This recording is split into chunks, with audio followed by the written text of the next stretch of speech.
Welcome. Today we're reading the chapter conclusion of the novel Men of Iron. Now, sit tight and let's get into it. But Miles was not dead.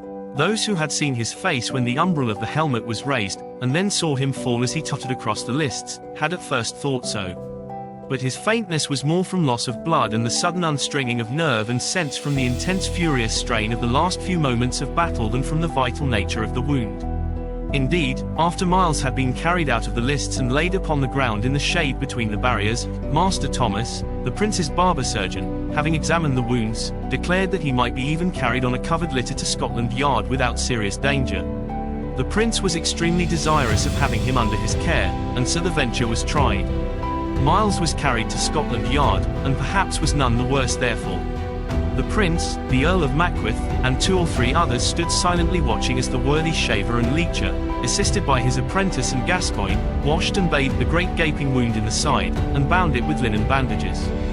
Miles lay with closed eyelids, still, pallid, weak as a little child. Presently he opened his eyes and turned them, dull and languid, to the prince. "What hath happed my father, my lord?" said he, in a faint, whispering voice. "Thou hast saved his life and honor, Miles," the prince answered. "He is here now, and thy mother hath been sent for, and cometh anon with the priest who was with him this morn." Miles dropped his eyelids again.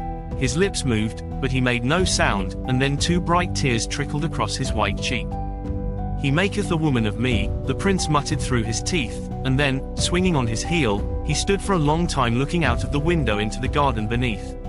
"May I see my father?" said Miles, presently, without opening his eyes. The prince turned around and looked inquiringly at the surgeon.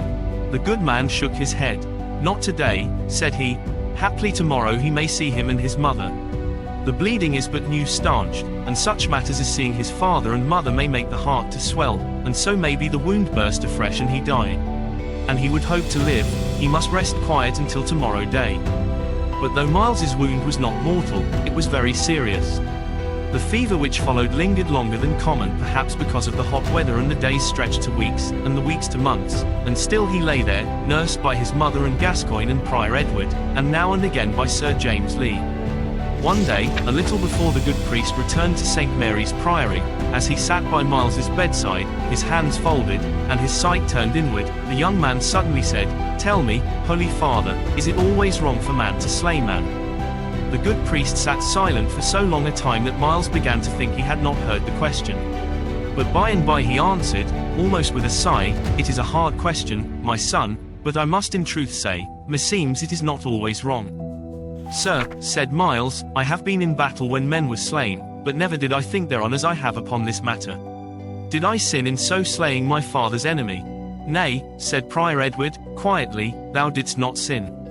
It was for others thou didst fight, my son, and for others it is pardonable to do battle. Had it been thine own quarrel, it might haply have been more hard to have answered thee." Who can gainsay, even in these days of light, the truth of this that the good priest said to the sick lad so far away in the past? One day the Earl of Mackworth came to visit Miles. At that time the young knight was mending, and was sitting propped up with pillows, and was wrapped in Sir James Lee's cloak, for the day was chilly. After a little time of talk, a pause of silence fell. "My lord," said Miles, suddenly, "dost thou remember one part of a matter we spoke of when I first came from France?" The Earl made no pretense of ignorance.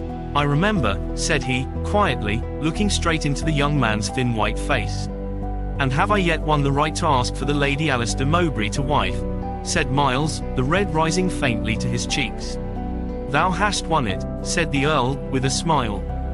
Miles's eyes shone and his lips trembled with the pang of sudden joy and triumph, for he was still very weak. "My lord," said he, presently, "belike thou camest here to see me for this very matter." The Earl smiled again without answering, and Miles knew that he had guessed aright. He reached out one of his weak, pallid hands from beneath the cloak.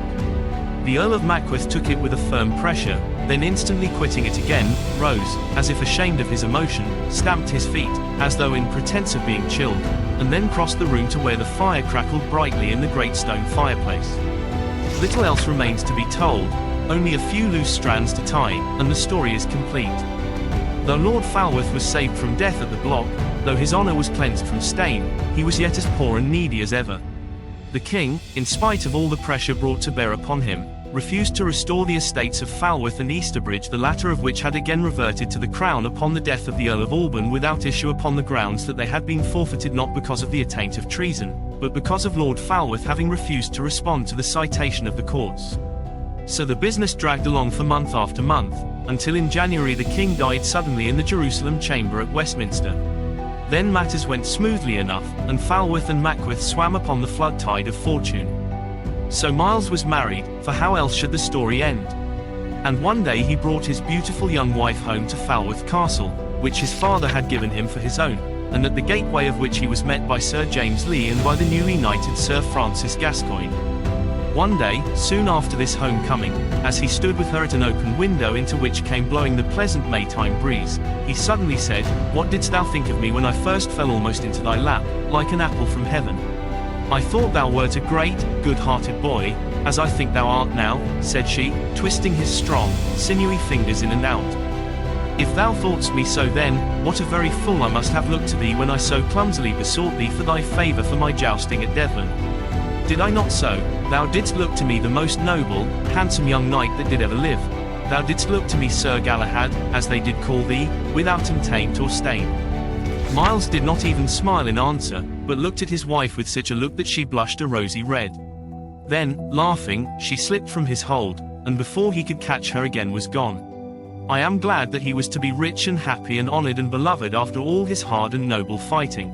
Did you enjoy today's chapter of Men of Iron? Why not subscribe and ring the bell?